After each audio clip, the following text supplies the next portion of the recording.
Have you ever noticed how global relationships can just shift on a dime?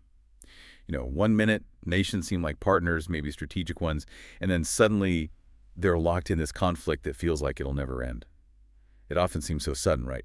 But usually, underneath it all, there's this long, really complex story playing out, and that's exactly what we want to dig into today. We're doing a deep dive into the recent direct fighting between Iran and Israel, a flashpoint that, yeah, it blew up in the headlines in June 2025, but it was really, really the result of decades of changing ties and, well, rising tension. That's exactly right. And our goal here for you listening is to go way beyond just the latest news report. We want to help you get the essential background, understand who the key players are, and pinpoint those critical moments that led up to what U.S. President Trump called the 12-day war. Hopefully, by the end, you won't just know what happened, but you'll have a much better grasp of why. Yeah, the why is crucial. And to really get that why, we kind of have to start with something surprising, almost a historical twist. Iran and Israel, these, bitter enemies today. They actually, once upon a time, had this unlikely strategic alliance. Sounds pretty wild, doesn't it? Okay, let's unpack this a bit. It's tough to even picture now, I know, given everything. But before 1979, Iran under the Shah, Mohammad Reza Pahlavi, who was very pro-Western, well, they actually kept up pretty significant ties with Israel. If you think about it, geographically, they were both non-Arab states surrounded by mostly Arab nations. Right, common ground there. Exactly. So they saw kind of common interest in pushing back against Arab nationalism and also what they saw as Soviet influence spreading. Israel's first prime minister, David Ben-Gurion, he even had this idea called the periphery doctrine. Basically, Israel should team up with non-Arab countries on the edges of the Arab world and Iran. Well, Iran fit that bill perfectly. What's really striking is that Iran was one of the very few Muslim-majority countries back then to even recognize Israel. They had economic ties, security links. It's just such a stark contrast to where things are now, wouldn't you say? Oh, absolutely. And what's fascinating, really, is how one single event, one massive political and ideological shift can just completely flip a nation's entire foreign policy on its head. The 1979 Islamic Revolution in Iran, that wasn't just swapping out leaders. It was like a fundamental reprogramming of Iran's identity, its whole worldview. The new leadership, the theocracy under Ayatollah Khomeini, was deeply, fundamentally opposed to Western influence and, critically for this story, to Zionism. Right. And it wasn't gradual. They immediately cut all ties, diplomatic, commercial, everything. Gone. They just flat out refused to recognize Israel's existence. Started calling it the Zionist regime or occupied Palestine. Right. So that moment, 1979, it wasn't just the end of some quiet alliance. It was the absolute definitive start of the hostility we see today. It really set the stage. So, okay, from 1979 onwards, we enter this long period, decades really, of what people call a shadow war. This wasn't, armies clashing directly on a big battlefield, not usually anyway. The fighting happened indirectly. Through proxies, covert ops. This is where it gets really complicated and honestly kind of clever strategically in a dark way. Iran started actively backing and building up different non-state groups all over the Middle East. They call this network their Axis of Resistance, and its stated goal is basically to confront Israel and push back against the U.S. and the West. Yeah, it's quite a network. It really is. Think about Hezbollah in Lebanon. Iran helped form them after Israel went into Lebanon in '82. And Hezbollah grew into this, well, incredibly powerful Shiite militant group, but also a political party. They basically became Iran's main proxy right on Israel's northern border. They fought major wars like the one in 2006. A serious force. Definitely. Then you've got Hamas and Palestinian Islamic Jihad, PIJ, in the Palestinian territories. Iran's given them money, weapons. They've been right at the front of the conflict with Israel, especially out of Gaza. And more recently, there's the Houthi movement down in Yemen. Iran supports them, and we've seen them firing missiles and drones towards Israel, messing with shipping in the Red Sea. Right, extending that reach. Exactly. And then you also have various Shiite militias in places like Iraq and Syria that Iran backs. It's all about extending influence and, challenging Israel and the U.S. wherever they can. And Israel naturally wasn't just sitting back and watching all this happen. They developed their own pretty sophisticated countermoves. People often call it the war between wars or the campaign between the wars. The war between wars. Yeah, and this meant constant, often secret operations. The goal was always to wear down Iranian capabilities and stop these proxies from getting their hands on really advanced weapons. So this included hundreds, literally hundreds, of airstrikes inside Syria, hitting Iranian military spots, weapon shipments heading to Hezbollah, positions of these militias Iran backs. Very targeted strike. Very. And going beyond that, Israeli intelligence, Mossad, they were widely seen as being behind the assassinations of several key Iranian nuclear scientists and top military figures. Highly provocative stuff. Yeah, taking out individuals. Exactly. And then there's the whole cyber dimension. Both sides got really good at cyber warfare, hacking critical infrastructure, suspected sabotage. You remember the Stuxnet virus? Vaguely, yeah. That hit their centrifuges, right? Yeah. That's the one, widely thought to be a joint U.S.-Israeli job. It seriously messed with Iran's nuclear program for a while. It really shows how deep this unseen conflict ran. But, it begs the question, how long can a shadow war like that actually keep things contained before it just bursts out into the open? That is the crucial question, isn't it? And what I find amazing is just how long that shadow war actually did manage to keep a lid on things, relatively speaking. What do you think was the biggest factor stopping it from boiling over sooner? Well, I think for a long time, there was this kind of mutual, unspoken understanding of certain red lines. Maybe red zones is better. Both sides pushed, they tested each other, but direct, undeniable attacks on each other's home turf, that was mostly avoided. Or if it happened, it was, deniable or kept pretty limited. It was this really dangerous balancing act, sending signals, brinkmanship. All right, okay. But despite all that, careful maneuvering and those perceived red lines, there were these core issues, these persistent problems that just kept feeding the hostility, kept pushing them closer and closer to a direct fight.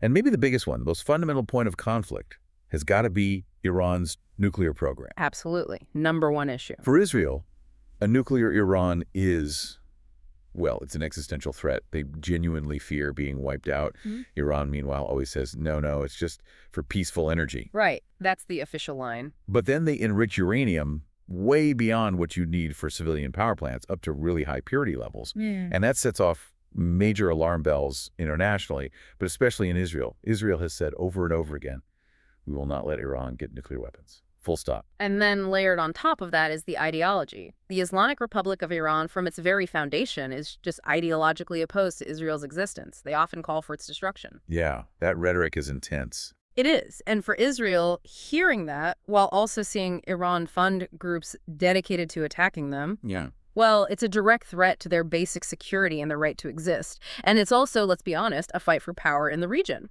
Regional hegemony. Mm-hmm. Both countries want to be the top dog in the Middle East. Iran's trying to spread its influence through that proxy network we talked about, and Israel is constantly trying to push back against that expansion, protect its borders, sometimes teaming up with Arab states who also see Iran as a threat. Right, the enemy of my enemy. Kind of. And then finally, the recent Gaza war, the one that kicked off after that devastating Hamas attack on October 7th, 2023, that just poured gasoline on the fire. Yeah. As Israel carried out its military operations in Gaza, Iran's proxies, Hezbollah, the Houthis, those militias in Iraq, they all ramped up their attacks on Israel, on U.S. forces in the region. It suddenly became this multi-front pressure cooker, and it really strained those old rules engagement for the shadow war, made a direct clash almost inevitable, you could argue. So it sounds like Gaza wasn't just another flare-up in the proxy wars. It was more like the final straw, the thing that lit the fuse for direct conflict. Can you walk us through how those initial direct hits led up to Operation Rising Lion in June 2025? That's a good way to put it. Gaza definitely pushed things to a boiling point. The big shift, the moment things changed fundamentally, was June 13th, 2025. That's when Israel launched Operation Rising Lion. This wasn't a proxy strike. This is a major military operation aimed directly at Iran itself. Now, reports suggest the trigger was Israeli intelligence believing Iran was getting dangerously close, like point of no return, close to actually being able to build a nuclear weapon. Wow, okay. That assessment, plus some earlier direct exchanges that had happened in 2024, some missile strikes back and forth, more Israeli assassinations inside Iran and Syria, that whole context really paved the way for this new direct phase. And those first Israeli strikes, they weren't small scale, were they? What was Iran's response like? No, definitely not small scale. They were extensive. We're talking something like 200 Israeli jets, dropping hundreds of bombs and missiles, hitting about 100 targets spread across 6 different Iranian cities, including Tehran itself. Wow. Key targets were exactly what you'd expect. The main uranium enrichment plant at Natanz, workshops for centrifuges, labs in Isfahan, the heavy water reactor at Iraq. And beyond infrastructure, Israeli forces also reportedly targeted and killed several very senior Iranian generals and nuclear scientists, including the chief of staff of Iran's entire armed forces. Huge blow. Massive. And there were also reports of these really sophisticated Mossad sabotage missions hitting Iran's air defenses just beforehand. Now, Iran's response. It was fast and it was big. They launched hundreds of drones and missiles back towards Israel. Hundreds. Hundreds. Now, Israel's air defense is, very advanced, multiple layers, Iron Dome. It intercepted the vast majority. But some got through. They hit cities like Tel Aviv, Haifa, caused casualties, sadly, and pretty significant damage to buildings, infrastructure. So some did make it past the defenses. They did. And Iran also fired ballistic missiles at the big U.S. airbase in Qatar, Al Udeid, though thankfully no casualties reported there. But if you look at the big picture here, it just shows how incredibly fast a shadow war, even one that lasted decades, can escalate into total open warfare once those critical red lines aren't just crossed, but completely shattered. And then, just when it seemed like it couldn't escalate further, the United States got directly involved militarily. That must have really changed the whole dynamic. Oh, absolute pivotal moment. That was June 21st, 2025. The U.S. launched its own strikes, using bunker buster bombs, hitting 3 major Iranian nuclear sites, Fordow, Natanz, and Isfahan. Bunker busters. Serious hardware. Very serious. And this wasn't just, providing intelligence or support. This was the U.S. explicitly joining Israel and attacking Iran's nuclear program directly. That really shifted the conflict. It wasn't just regional anymore. It had direct great power involvement. Big change. So, after that massive escalation, how did things eventually calm down, even just for a while? How did this 12-day war end? Well, after nearly 2 weeks of really intense fighting, high stakes all around, what President Trump dubbed the 12-day war, a ceasefire was announced around June 23rd, 24th, 2025. Now, how it came about? Largely through direct talks between Trump and Netanyahu, the Israeli prime minister. And Qatar apparently helped mediate communications with the Iranians. Okay.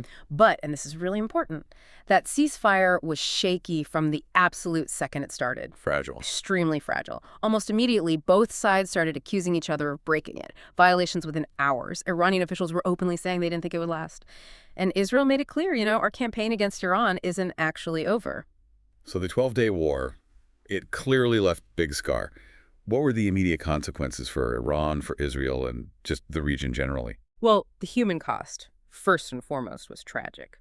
Hundreds killed in Iran, thousands wounded, dozens killed in Israel. Significant casualties. And then there was the physical damage, widespread destruction of infrastructure in both countries, and major disruption across the region. Airspace had to be closed, massive travel chaos, plus the economic impact, right? Global markets get very nervous when you have open conflict like that in the heart of the Middle East, especially with oil involved. So it sounds like even though there's a ceasefire, technically, the core problems, the reasons they were fighting, they haven't gone away at all. Yeah. What does that spell for the future, for security in the Middle East? It means the region is basically stuck in this really unstable holding pattern. A state of pause, you could call it, but definitely not peace. Those fundamental issues, Iran's nuclear program, the deep ideological hatred, the constant jostling for regional power, they're all still right there, completely unresolved. Still simmering. Exactly. And the fact that the United States got directly involved militarily, that adds this whole new layer of volatility. It's an already incredibly complex and dangerous situation.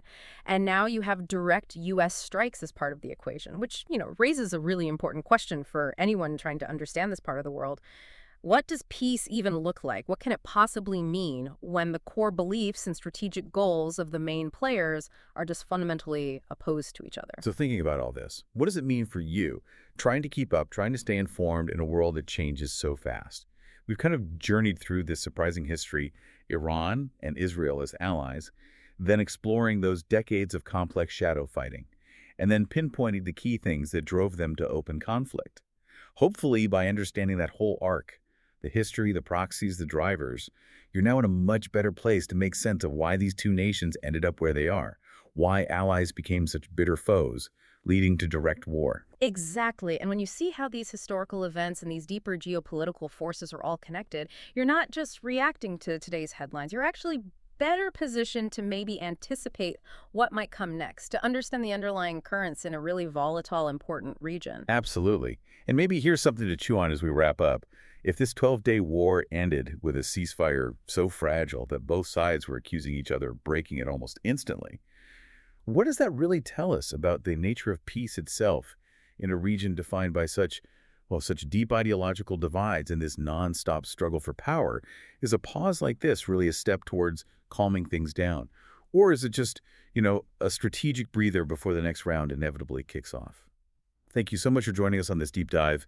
Stay curious, keep asking questions, and we'll catch you next time to explore another crucial story.